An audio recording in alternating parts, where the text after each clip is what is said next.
Senhoras e senhores, sejam muito bem-vindos a Um Jovem Reflexivo, ou podcast. Eu sou seu anfitrião, Guilherme Mascarenhas, e este aqui é o seu espaço, o seu cantinho, que você pode usar para fazer as viagens aos cantos mais remotos da sua existência, sem sequer sair do lugar.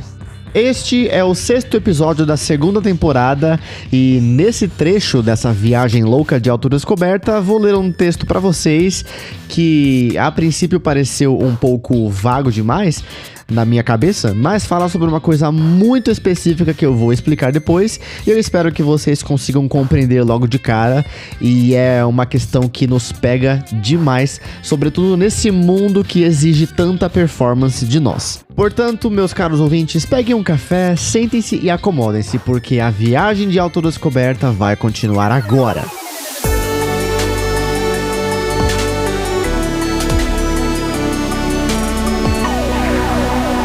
Síndrome do Pug. Tudo tem um princípio, por mais remoto e ignoto que seja. De um enorme vazio vem a necessidade de alguma presença, e de muitas presenças vem a necessidade do vazio. Não sei lidar muito bem, ainda agora, com o equilíbrio das necessidades. Acho isso utópico demais para ser provável, conquanto não impossível. A humanidade vive uma vida baseada na superficialidade. Ela precisa mostrar algo em grau relativamente maior a ser algo, o que nos impede de nos manifestar com propriedade e, a bem da verdade, até mesmo com honestidade a respeito de coisas mais importantes do que nossas cerimônias. Quando percebo essa injustiça disfarçada de convenção social, começo a me contorcer de vergonha e revolta ante o reconhecimento de que sou parte desse sistema tão falho, não obstante funcional, de convívio. O isolamento é a alternativa que me cabe. Talvez não seja a mais sensata, mas é a que mais me promove a introspecção. Consigo observar o cosmo que me compõe, bem como aquele que está fora de mim, e como ambos se relacionam. É óbvio que sou acometido pela visão de incontáveis falhas minhas, cuja insatisfação, devido à dita convenção social, ficou colada nas paredes da minha alma. Preciso rasgá-la daqui, antes que eu vire uma casa decorada com frivolidades dissimuladas. A guarda necessária de tantas verdades hediondas desenvolveu em mim uma deficiência, que, a bem da verdade, parece sempre haver existido, que me obsta de me expressar como deveria, até mesmo nas situações mais triviais e não raro obrigatórias. Quero falar, mas não consigo. Quero dar sinais, mas penso nas interpretações. Quero mostrar, mas isso traria a ruína. O jeito é gritar. Já não respiro direito e minha voz falha, pois estou acostumado ao silêncio. Sou como uma pequena besta que se comunica primitivamente com gestos arcaicos e gemidos incompreensíveis. As pessoas olham para mim e veem a perfeição, enquanto estou erigido como um monumento, belo, detalhado, imóvel e mudo. Como um protocolo, se eu me revelar, serei Nabucodonosor. Não sei se ainda consigo extrair das minhas verdades a dose mínima de autenticidade do meu ser. Ainda que eu saiba o que ocorre por trás da cortina, minha vida se tornou o palco que está diante dos olhos que me assistem de camarote. Eles pagaram para ver. Ao fim do espetáculo, eles precisam estar satisfeitos, pois um único detalhe, por mais insignificante que seja, pode desfigurar e desvirtuar a minha imagem exótica que eu projetei ao mundo. A imagem de um pequeno Deus.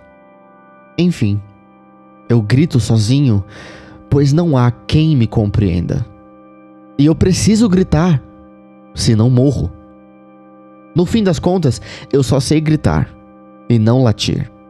É a síndrome de quem é peculiar demais a ponto de ser adorado por todos e, ao mesmo tempo, conhecido por ninguém.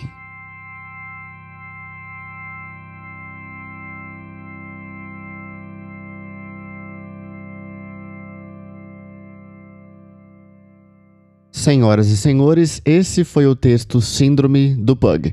E sim, eu me refiro ao cachorro esquisito que vocês conhecem e muitos de vocês adoram ter como mascote dentro de casa. Eu confesso que sempre achei o Pug uma criatura muito curiosa, muito esquisita, um tanto assustadora também. Com os seus problemas respiratórios congênitos e, enfim, ele todo é estranho. Me desculpem, adoradores de Pug, donos de Pug, esse é meu parecer. Ao procurar uma música que pudesse traduzir um pouco esse sentimento que tentei expressar no texto sobre a tentativa de se expressar, mas não conseguir da forma que queria, eu encontrei a música tema da série Amor e Morte, a série original da HBO Max. O tema Love and Death, do compositor Jeff Russell. É um tema bastante melancólico, introspectivo, com uma... não tem uma melodia propriamente dita, mas tem um motivo musical bastante espaçado e dá aquela sensação de flutuação imensa, sabe? Dentro da sua própria consciência. E isso foi um ponto bastante positivo que me influenciou a escrever da forma que eu escrevi. Eu acho que, ao modo da nossa grande Clarice Lispector, traduzir alguma coisa intraduzível na forma de palavras. Até porque uma coisa que acentua esse caráter é um pug que é até bem famoso no TikTok, pro pessoal da gringa. É uma página chamada Flock e Viena. O pug é o Flock e a Viena é uma salsichinha, se eu não me engano. E, a dona deles dois filma eu vou chamar desse cara, esse cara gritando. É a coisa mais engraçada que eu já vi na vida. E, ao mesmo tempo, a mais sofrida. Não sei, paradoxo. De qualquer forma, esse texto também contém alguns paradoxos que eu vou explicar mais à frente. E acho que o ponto de partida para eu escrever esse texto foi justamente essa página. Porque eu via o Pug, por exemplo, olhando pela janela. Eu não sei se ele via alguém a partir da janela, mas ele gritava incontrolavelmente, sabe? Não sei se era o dono chegando, se era uma pessoa estranha passando no quintal, no jardim. E eu ficava, meu Deus do céu, esse Pug vai morrer gritando. E aí me ocorreu, cara, será que ele não tá tentando comunicar alguma coisa? E, a bem da verdade, veterinários me corrijam por gentileza, os animais sempre comunicam alguma coisa, todavia de uma forma que nós nem sempre conseguimos compreender.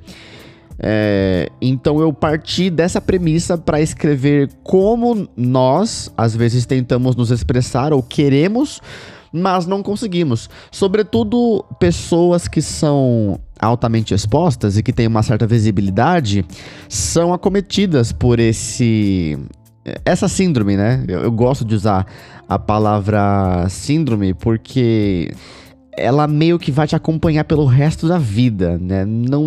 Não tem muita escapatória. Tem tratamento, mas não tem escapatória.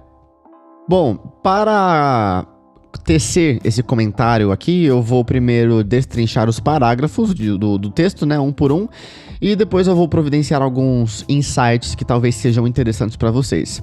Antes de começar o texto, eu insiro uma epígrafe que, na verdade, é a passagem que se encontra no livro de Gênesis, capítulo 1, versículo 2, que diz: a terra era sem forma e vazia, a escuridão cobria as águas profundas e o Espírito de Deus se movia sobre a superfície das águas. Provavelmente a versão NVT, a nova versão transformadora, que é simplesmente a minha favorita. E o primeiro parágrafo reflete um pouco dessa realidade primeva, como diria Eduardo Spohr. Pra quem não sabe, Eduardo Spohr é o escritor brasileiro de A Batalha do Apocalipse e os demais 3 livros que compõem a chamada Tetralogia Angélica. Muito bom.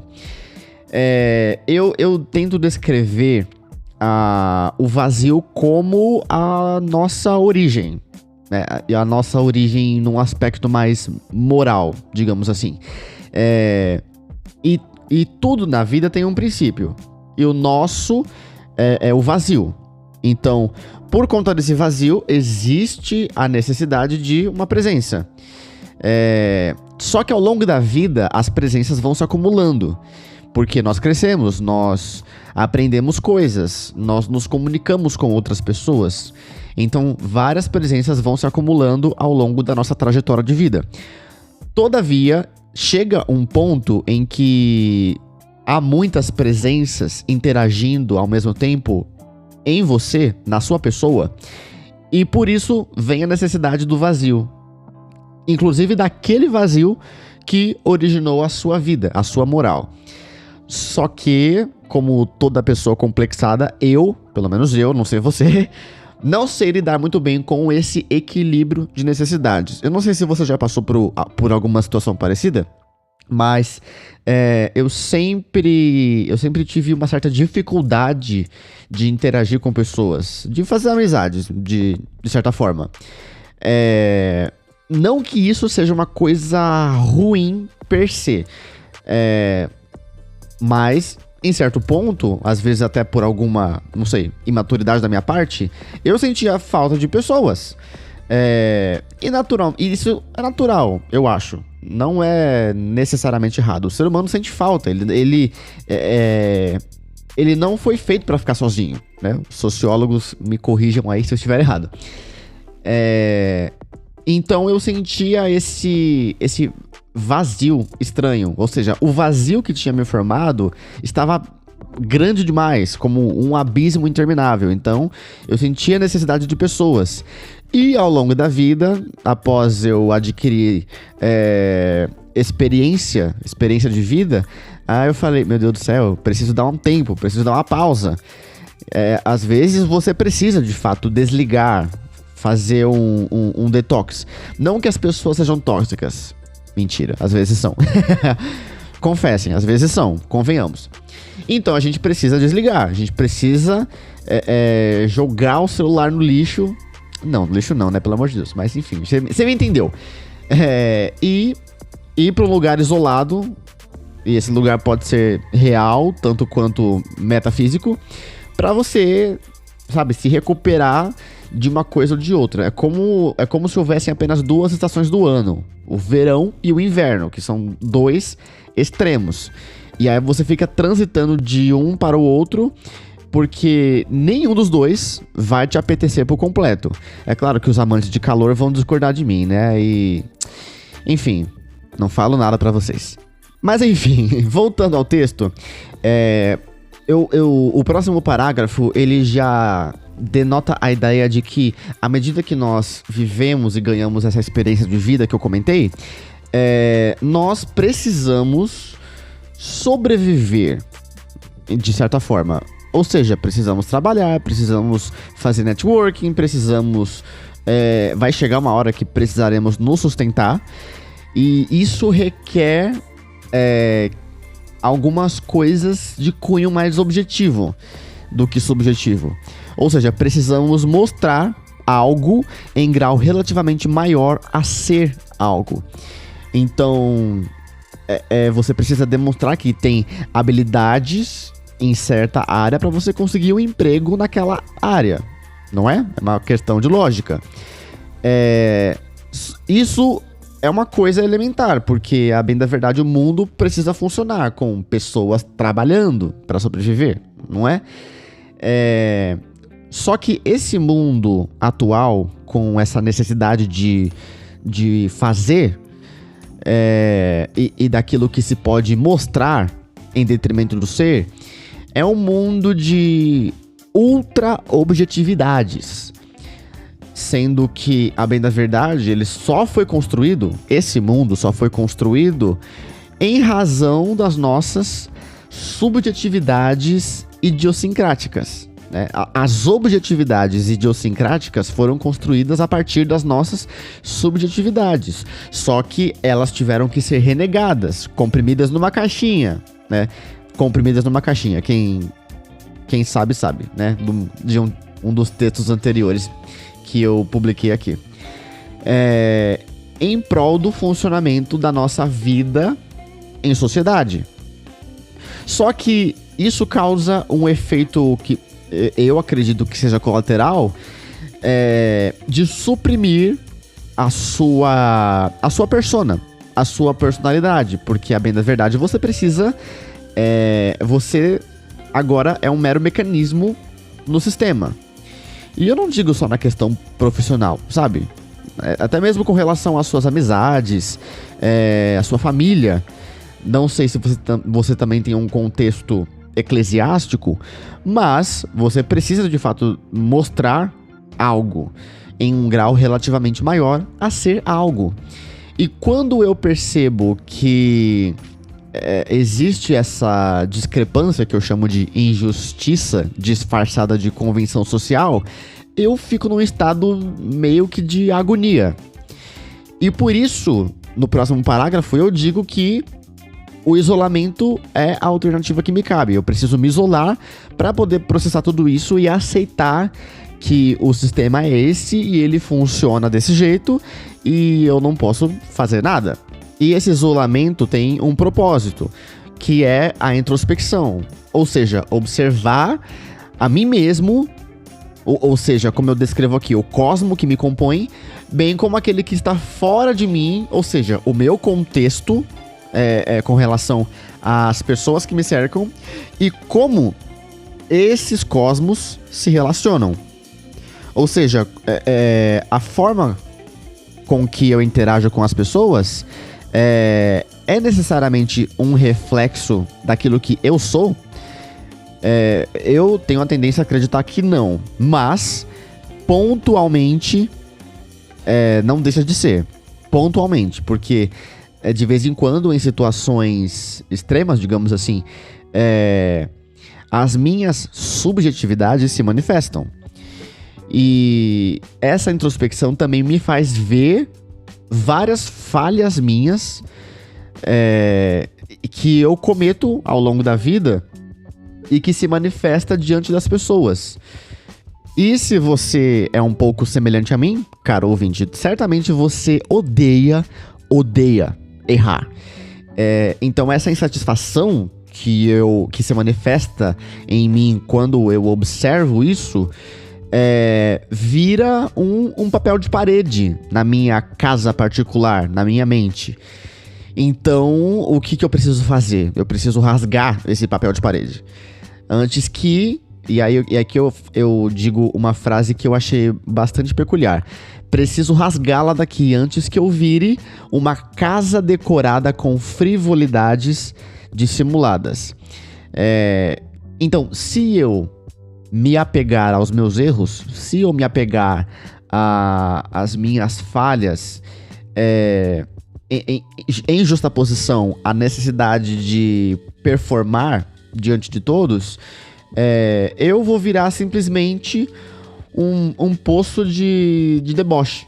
Eu vou até poder fazer as coisas que eu preciso fazer objetivamente, porém eu terei aquela infelicidade crônica manifesta em todas as minhas ações.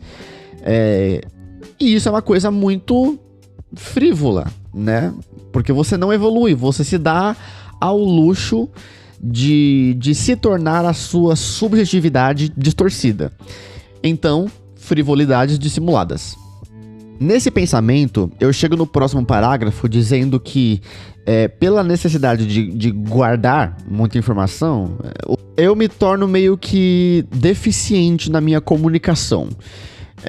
Ou seja, eu quero dizer alguma coisa importante, só que ela está atrelada à minha subjetividade. Mas mesmo assim ela é importante. Só que eu quero, mas não consigo. Eu quero dar sinais, mas eu penso no que as outras pessoas podem pensar. E eu quero mostrar de alguma forma, mas se eu acabar mostrando, isso vai trazer a ruína. O jeito é o quê? O que o Pug faz? o que aquele bendito animalzinho faz? Ele grita. Porque ele não tem uma forma de traduzir o que ele tá sentindo. E essa é a grande metáfora do texto, a síndrome do Pug. E no próximo parágrafo eu tento fazer um paralelo com as características desse cachorro, desse animal. Eu digo, já não respiro direito e minha voz falha, pois estou acostumado ao silêncio. Ou seja, e aqui eu digo na minha cabeça, né? O Pug, ele não é um carinha agitado por si, entende? Então ele está acostumado, de fato, ao vazio que o formou. Só que aí a presença de várias pessoas, a presença de várias realidades, e sobretudo da própria realidade pela qual ele foi formado, né? Acho que eu estava comentando isso com a minha namorada, com a Laura. Eu acho que ela comentou a respeito de o Pug ser algum tipo de invenção genética que não era pra ele existir, alguma coisa nesse sentido. E aí eu fico pensando, a própria realidade dele já é caótica, intrinsecamente. Então, de fato, não tem jeito de ele se expressar corretamente. Então ele não late, ele grita. Porque o jeito, de fato, é gritar. Então, ele se comunica com gestos arcaicos, porque o grito, ele é uma coisa arcaica, né? Uma forma de comunicação arcaica. E aqui eu acho o máximo quando eu digo, sou como uma pequena besta que se comunica primitivamente. E aqui, mais uma vez, vão minhas desculpas aos donos de Pug, porque realmente o Pug é uma pequena besta. Sinto muito. Pode argumentar o que quiser, ele é uma pequena besta. Com gestos arcaicos e gemidos incompreensíveis. E na próxima frase eu digo algo que é uma realidade para muitas pessoas. Ou seja, as pessoas olham para mim e veem a perfeição enquanto estou erigido como um monumento. Belo, detalhado, imóvel e mudo. Ou seja, as pessoas apreciam os Pugs por suas peculiaridades, talvez físicas, né? Os olhos grandes, as banhas, enfim. Ele tem um monte de lombadinhas no pescoço, sabe? Lombadas de gordura. Enfim. E as pessoas acham bonitinho, porque o Pug é pequeno, o Pug é gordinho, o Pug tem olhos esbugalhados. Isso é um monumento, né? Isso não é um cachorro, é um monumento. Estranho, mas é um monumento. Só que aí faça você o comparativo do Pug consigo mesmo. Né? Às vezes as pessoas podem te admirar por alguma idiosincrasia sua. Nossa, eu tô usando muito essa palavra, eu gosto muito dela. E raramente tenho a chance de usar. Digamos que as pessoas te admirem por alguma particularidade sua, só que elas não te conhecem por dentro. Elas estão admirando algo que elas estão vendo. Ou seja, elas estão admirando a objetividade da sua persona. Então, você está lá, belo, detalhado, imóvel, Nossa, como você fala bem, como você gosta de ajudar as pessoas, como você é um bom ouvinte, que não sei o quê. Mas as pessoas não te conhecem por dentro. E a bem da verdade, elas nunca vão te conhecer por dentro como de fato você se conhece. Mesmo apesar de você mesmo não se conhecer por completo como Deus te conhece. Enfim, avançando aqui, eu falo que essa situação toda é como um protocolo. Eu sou como um protocolo, seguido à risca, objetivamente, com um passo a passo e com um êxito final. Mas se eu me revelar, e aqui vem a grande sacada, serei Nabucodonosor. É uma referência muito legal que eu coloquei aqui, acerca do rei Nabucodonosor, mas não como rei, não como governante do Império Babilônico, mas como o animal ao qual Deus o reduziu por conta da sua soberba. E eu acho fascinante essa passagem. Sabe, o poder que Deus tem de reduzir a humanidade da pessoa. Isso, nossa, isso é amedrontador e ao mesmo tempo fascinante. E no fundo, eu acho que aliás, nós como esses monumentos, né, como essas estátuas de performance, se nós revelarmos as nossas intenções, os nossos pensamentos da sua forma mais crua, nós seremos como Nabucodonosor, reduzidos a animais. Por mais que nós não saibamos disso, seremos reduzidos aos olhos de todos. Porque, a bem da verdade, nós estamos performando para eles. O interesse é deles e não nosso. Vê a contradição? E por falar em performar para eles, eu avanço no parágrafo seguinte, dizendo que, apesar de eu saber o que ocorre nos bastidores da minha vida, a minha própria vida, se tornou o palco e não o bastidor. O palco que está diante dos olhos de todos, das pessoas que me assistem de camarote, das pessoas que convivem comigo, porque eles pagaram pra ver isso. Eles querem o meu talento, eles querem a minha habilidade, eles querem a minha performance, eles querem as minhas objetividades. E as minhas subjetividades, que compõem o meu próprio ser, na minha essência, é deixado de lado.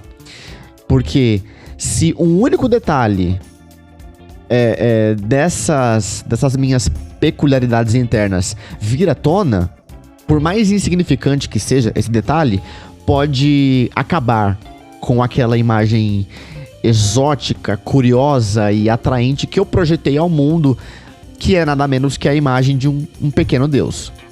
O último parágrafo, eu creio que ele é autoexplicativo, portanto, eu lerei para você novamente de forma um pouco mais pausada, talvez. Absorva esse último parágrafo, porque eu acho que ele resume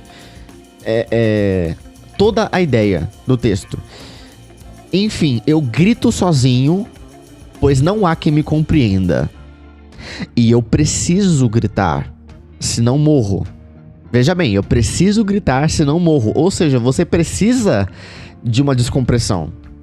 Continuando aqui, no fim das contas, eu só sei gritar e não latir. De novo, a referência ao Pug.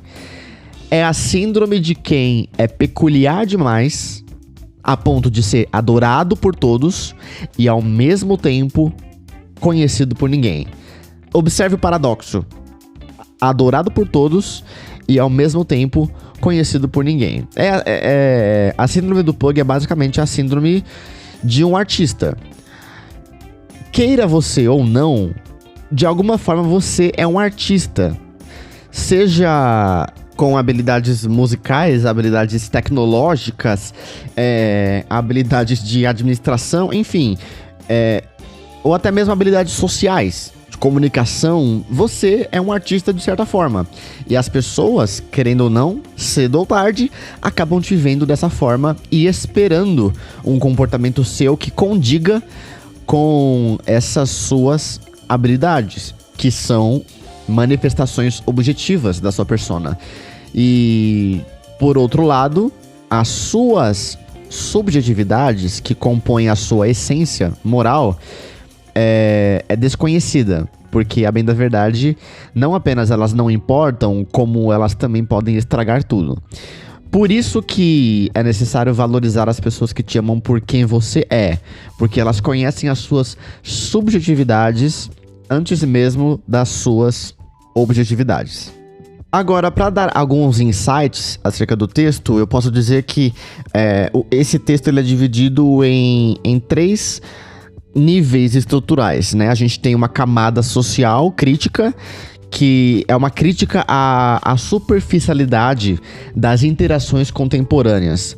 Ou seja, existe uma denúncia no texto daquilo que a gente chama de imperativo da aparência. Ou seja, a supervalorização do que você faz, de como você se porta diante de todos.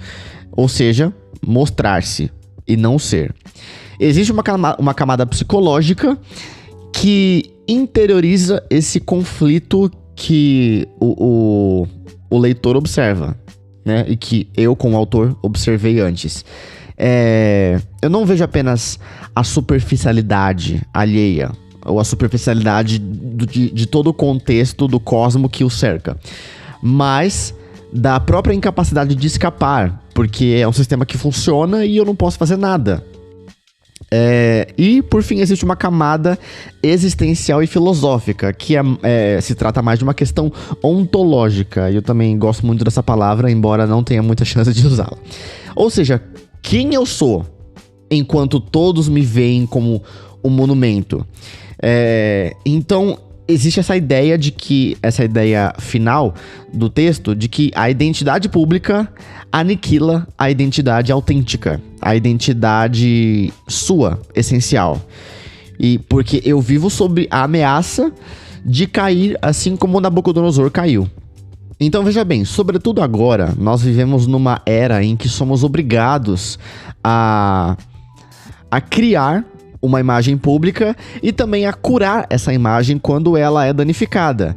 Isso é extremamente desgastante, causa burnout emocional, ansiedade social e eventualmente a síndrome do impostor, porque você acha que todas as suas conquistas, na verdade, são mérito da pessoa que você não é.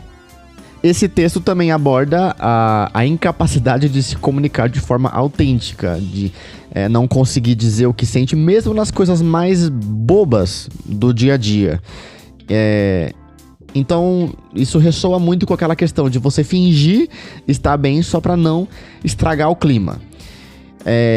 Tem também o fato de você isolar, e esse isolamento serve como refúgio e ao mesmo tempo como prisão. Então, existem dois lados dessa moeda. O isolamento, ele te promove a introspecção, e a introspecção te promove um entendimento melhor de como as coisas funcionam e até mesmo de como você funciona. Só que, por outro lado, é como o próprio nome diz, ele te isola de todos. Pode haver alguma perda nesse meio tempo. A metáfora do Pug eu nem preciso dizer, né? Eu achei muito bacana de fazer essa analogia, porque ele foi um ser criado pra agradar esteticamente. Quer dizer, eu não sei qual foi o propósito original, né? Mas eu presumo que tenha sido esse, né? Agradar esteticamente sem considerar os efeitos colaterais, os problemas respiratórios, enfim. Na sociedade de hoje, nós somos forjados pela cultura da adoração superficial. Então, eu vou usar termos genéricos aqui, mas entenda que é um sentido muito mais amplo do que isso. Eu vou usar os likes, os seguidores, a fama, que é passageira. Então, nós acabamos sendo todos pugs. Todos somos pugs. E por isso, a pergunta sem resposta, digamos assim, que esse texto contém, é uma pergunta bastante capciosa, devo dizer. E eu acho que também é muito pertinente fazê-la. Veja bem, caro ouvinte, o contexto aqui gira em torno do fato de precisarmos performar o tempo inteiro em razão de uma sociedade que não só valoriza isso, como também demanda isso para a nossa sobrevivência. Todavia, ao mesmo tempo e em contrapartida, a nossa essência é deixada totalmente de lado. Tudo aquilo que somos, de fato, lá no fundo, acaba não importando e pode acabar prejudicando. Diante disso, eis a pergunta: é possível ser amado por quem eu realmente sou? Ou será que a conexão humana sempre exige que eu minta? É uma pergunta que gera um impasse existencial. A primeira opção: você continua sendo o monumento, adorado por todos, mas desconhecido. Viver na performance, porém sufocado. E a segunda opção: você se revela completamente, mas tem o enorme risco de destruir a sua imagem e perder as pessoas, perder tudo que você tem. Ou seja, você pode gritar, porém sozinho. Então, meio que não existe uma terceira via. A tentativa de equilibrar essas duas realidades, essas duas respostas, e é por isso que eu digo que não há uma resposta fixa, é um sinal de que a gente vive em um constante impasse. E por esse impasse, acabamos nos tornando seres totalmente paradoxais. Senhoras e senhores, estamos todos vivendo a síndrome do Pug. Muito bem, senhoras e senhores, chegamos ao fim do episódio. Eu espero de coração que vocês tenham gostado, que vocês tenham conseguido absorver alguma lição, algum aprendizado de todo esse texto e todos os comentários que foram tecidos aqui. Se você sente que essa reflexão pode alcançar alguma pessoa, compartilhe com ela, sem medo, não tenha medo. Acerta aí o botão do like, deixa algum comentário e me chame no Instagram se você tiver alguma ideia de como eu posso melhorar esse podcast. Fique à vontade, estamos aqui todos para descobrir no fim das contas quem nós somos e qual o nosso papel nesse mundo, ou ao menos tentar e nos maravilharmos com várias descobertas ao longo do caminho. E eu espero vocês no próximo episódio, porque a nossa viagem está longe de acabar. Então, meus caros, desejo a todos vocês um excelente fim de semana, um forte abraço e até a próxima!